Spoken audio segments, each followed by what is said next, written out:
Buenos días. El tema que vamos a tratar hoy es descomposición de la materia orgánica. Somos estudiantes de la Universidad Popular del Cesar del programa de microbiología. Mi grupo está conformado por Velusca de la Osa, Ricardo Díaz, Naren Fournier y quienes hablan Ligeris Ariza. Para iniciar, hablemos qué es la materia orgánica. La materia orgánica está conformada por partículas inertes y energía que en algún momento tuvieron vida, tales como las plantas, animales y restos vegetales. Los principales componentes de la materia orgánica son los carbohidratos, las proteínas, las ligninas, que contribuyen como fuente de carbono, hidrógeno, nitrógeno, que son utilizados por los microorganismos y las plantas. Descomposición de la materia orgánica. La descomposición de la materia orgánica es un proceso biológico que se realiza de forma natural y depende su velocidad de factores tales como la composición de los organismos del suelo, entornos físicos como la temperatura, humedad y el oxígeno. Ok, la materia orgánica está conformada por grandes elementos, como es el caso de los carbohidratos, las proteínas, la lignina, las grasas y los aceites. Entonces, es aquí, en el papel de la descomposición, donde entran los microorganismos, que lo que hacen es utilizar la materia orgánica más el O2, implementan su acción enzimática y van a producir dióxido de carbono más agua, lo cual va a generar energía y compuestos ricos en nitrógeno, fósforo, potasio, azufre, calcio y magnesio. Recordemos que la materia orgánica también está compuesta o conformada por restos vegetales, principalmente hojas. Las hojas están conformadas por la celulosa, pero también por proteínas, ligninas y flavonoides. Entonces, la celulosa va a ser degradada a poliácidos de corta cadena. Recordemos que la descomposición es degradar, disminuir a compuestos más pequeños. Entonces, la celulosa es degradada a poliácidos de corta cadena, las proteínas a aminoácidos, la lignina y los flavonoides a ácidos polifenólicos, lo cual todo esto nos va a generar precursores húmicos, que son compuestos conformados por todo lo mencionado anteriormente, ricos en energía. Recordemos que la degradada a poliácidos de corta cadena, las proteínas a aminoácidos, la lignina y los flavonoides a ácidos polifenólicos, lo cual todo esto nos va a generar precursores húmicos, que son compuestos conformados por todo lo mencionado anteriormente, ricos en energía. Recordemos que la materia orgánica es un compuesto del suelo, pero es considerado por algunos autores como una reserva natural de energía, puesto que todos estos componentes no se van a utilizar o no se van a degradar de un momento a otro. Es aquí donde juegan un papel importante los microorganismos para su descomposición, como es el caso de los hongos, las bacterias, los protozoos, algunos parásitos y los actinomicetos. Especialmente se destaca el papel fundamental de bacterias y de hongos. En cuanto a bacterias, tenemos Clostridium y Streptomyces, y en cuanto a hongos, Aspergillus, Penicillium y Fusarium. Estos van a aportar su acción enzimática para la descomposición de la materia orgánica. Bueno, la relación carbono-nitrógeno es un aspecto fundamental en los suelos, lo cual nos mide por cada carbón cuántas moléculas de nitrógeno hay. En la materia orgánica es un parámetro fundamental para poder medir la capacidad y la velocidad de mineralización en el suelo por parte de los microorganismos, debido a que estas moléculas, como lo son el carbono y el nitrógeno, son esenciales para el desarrollo de su metabolismo y para desdoblar estas moléculas.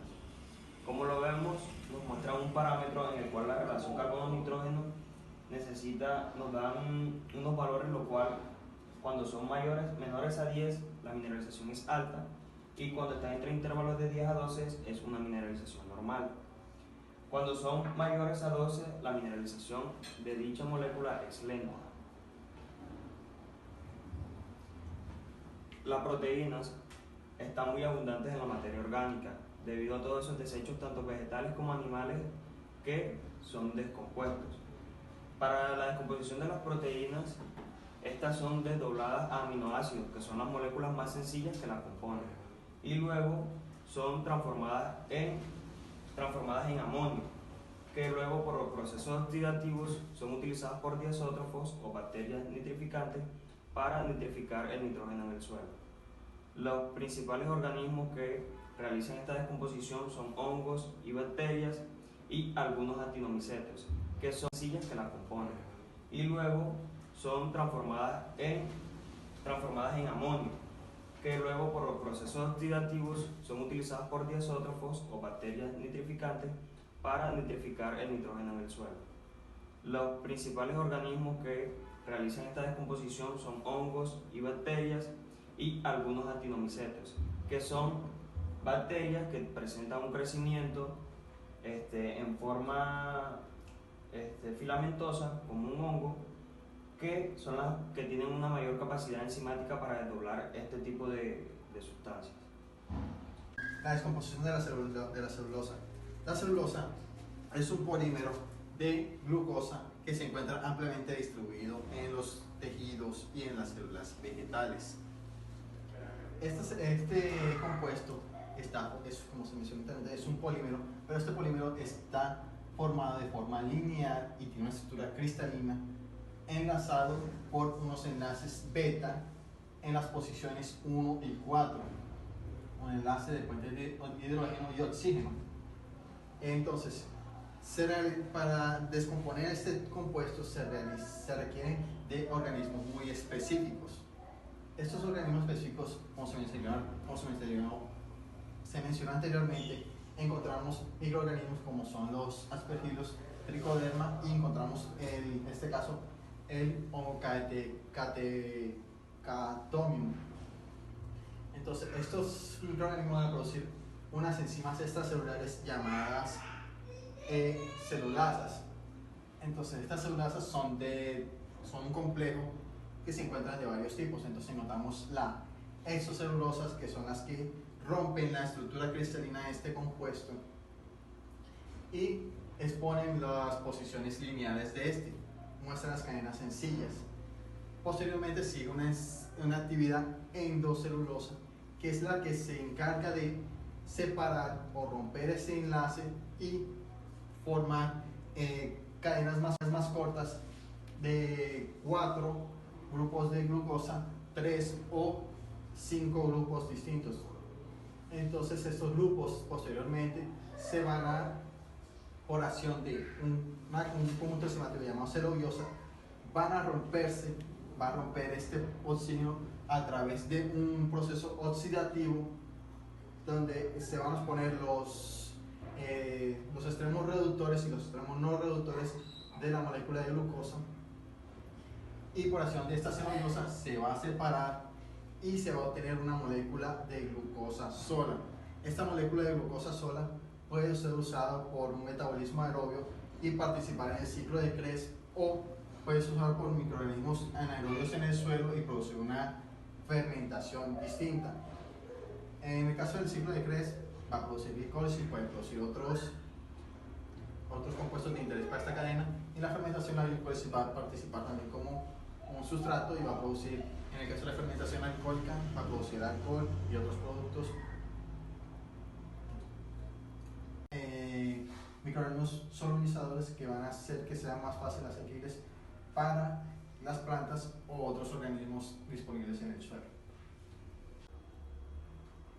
Ok, entonces a manera de conclusión tenemos que la materia orgánica está conformada por restos vegetales y restos de animales.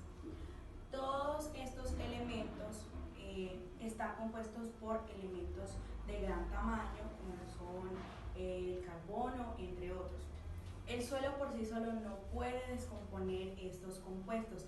Es aquí donde entran los microorganismos que con su acción enzimática van a degradar y a disminuir estos compuestos a compuestos más pequeños, que van a ser una reserva de energía para el suelo que va a ser utilizada por él mismo más adelante. Recordemos que los microorganismos que se destacan son bacterias y hongos principalmente, de los cuales destacamos el papel del Clostridium, Aspergillus, Penicillium, entre otros.